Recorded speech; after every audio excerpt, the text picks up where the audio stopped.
मछली से निकला सोना। एक तालाब के किनारे एक मछुआरा अपनी पत्नी के साथ एक छोटी सी झोपड़ी में रहता था। उसका नाम हरिराम था। उसकी पत्नी का नाम सुलेखा था। हरिराम उस तालाब से मछली पकड़ता और उन्हें बाजार में बेचकर अपना घर चलाता था।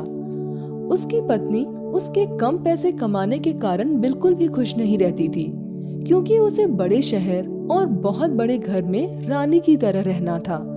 लेकिन हरिराम उसका यह सपना पूरा नहीं कर सकता था। एक दिन जब हरिराम मछली बेचकर घर वापस आता है, तो वह घर पहुंचकर सुलेखा से कहता है, आज बहुत ज्यादा थक गया, मेरे पैरों में बहुत दर्द हो रहा है, जल्दी खाना बनाकर दे दो, मुझे तेज नींद आ रही है। सुलेखा कहती है, मैंने खाना नहीं बनाया है, और वैसे तुम कौन सा दफ्तर से बैठकर आए हो? रोज रोज मछली खाना मेरे बस की बात नहीं है। हरिराम को सुलेखा के ऊपर बहुत गुस्सा आता है, लेकिन वह उससे कुछ नहीं कहता और कड़वा घूंट पीकर भूखे ही सो जाता है। अगले दिन हरिराम जब तालाब में मछली पकड़ने जाता है, उसके उस दिन भी एक भी मछली नहीं मिलती। हरिराम का एक दोस्त श्याम भी हरिराम के साथ मछली पकड़ने जाता है। उस दिन श्याम ने बहुत सारी मछली पकड़ी। कहने को तो श्याम हरिराम का दोस्त था, लेकिन वह हरिराम से बहुत चिढ़ता था। जब हरिराम का नुकसान होता था, तब श्याम को बहुत मजा आता था। उस दिन हरिराम को एक भी मछली न मिलने पर श्याम बहुत खुश था।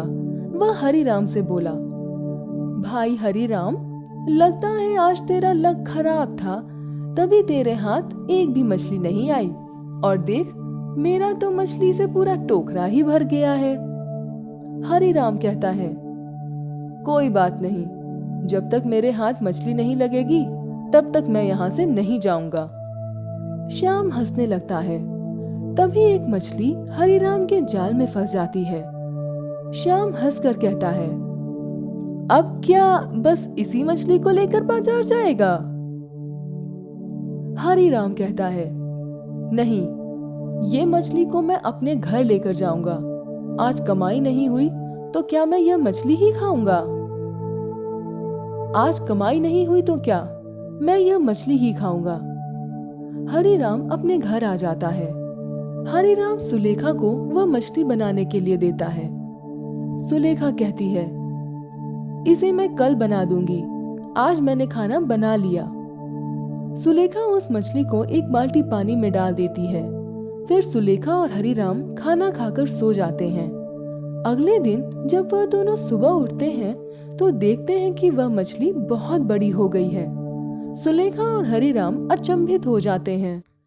सुलेखा हरिराम से कहती है, आज तुम्हें मछली पकड़ने जाने की जरूरत नहीं पड़ेगी, तुम्हारी सभी मछलियों के बराबर ये एक काफी है। हरिराम कहता है, नहीं, मैं इसे बेचने नहीं जाऊंगा, हम इसे घर पर ही बनाएंगे। हरिराम एक चाकू लेकर उस मछली को काटता है। वह बहुत मुश्किल से कटती है। जैसे ही हरिराम उस मछली का पेट काटता है, तब हरिराम और सुलेखा अचंभित रह जाते हैं। उस मछली के पेट से बहुत सारा सोना निकलता है। हरिराम और सुलेखा बहुत खुश हो जाते हैं। वह दोनों उस सोने को बेचकर एक बहुत बड़ा घर बनाते हैं और उसमें खुशी खुशी रहने लगते हैं। जब यह बात हरिराम के दोस्त श्याम को पता चलती है कि हरिराम रातों रात अमीर हो गया है, श्याम हरिराम की अमीरी का राज पूछने जाता है। हरिराम श्याम को मछली वाली सारी बात बता देता है। श्याम मन ही मन सोचता है, काश वह कुछ देर और मछली पकड़ता तो वह मछली उसके हाथ लगती और आज यह सब कुछ उसका होता। श्याम मन ही मन बहुत पछताता है।